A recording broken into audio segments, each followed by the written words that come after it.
Merci beaucoup, c'est Bousta. Bonjour mesdames et messieurs. D'abord, permettez-moi de vous dire que c'est un exercice qui est loin d'être facile que de faire une synthèse en raison de la richesse des panels et des débats qui ont suivi. Donc vraiment, je vais essayer de restituer de manière intégrée ce que je considère comme étant les points les plus importants de vos interventions.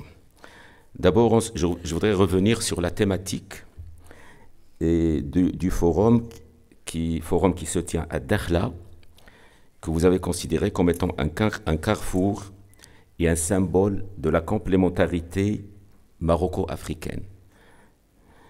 Cette thématique, telle qu'elle a été définie par vous tous, était l'implémentation de la feuille de route royale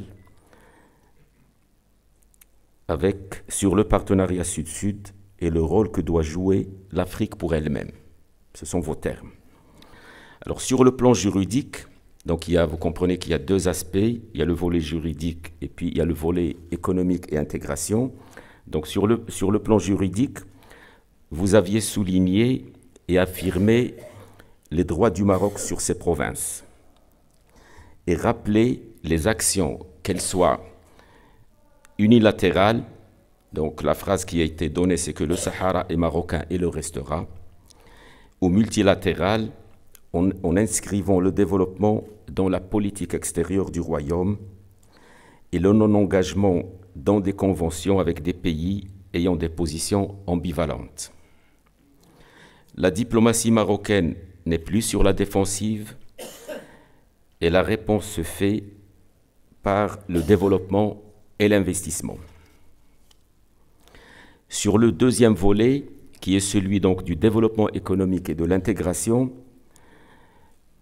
le fil conducteur d'après toutes les discussions que nous avons eues depuis hier serait le développement territorial pour aller sur l'intégration.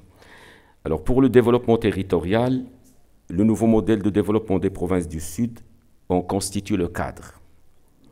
C'est un modèle qui est durable, intégré et inclusif, qui met le citoyen au cours de tous les programmes.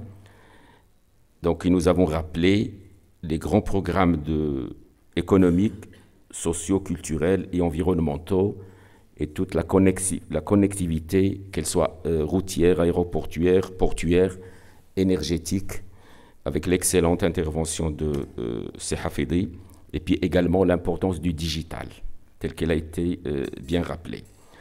Sur le point de l'environnement, nous avons mis un focus sur la baie d'Oued Dahab et donc rappeler la nécessité de concilier entre développement et valorisation de l'environnement. Sur l'intégration Sud-Sud, ce sont des points sur lesquels mon ami le doyen va revenir avec beaucoup plus de détails. Sur l'intégration Sud-Sud, je le rappelle, qui est basée sur les valeurs de l'Afrique, à savoir la solidarité et le développement humain, pour aller sur le concept du co-développement dans un but de stabilité politique et économique, dans le sens bien sûr d'une souveraineté économique africaine, en rappelant cette asymétrie entre la diplomatie politique et la présence économique d'une part, et la nécessité à la fin de revoir le modèle de développement africain en soulignant l'importance de l'éducation et de l'entrepreneuriat. Donc ce sont les mots-clés que j'ai retenus de l'ensemble du débat. Merci beaucoup.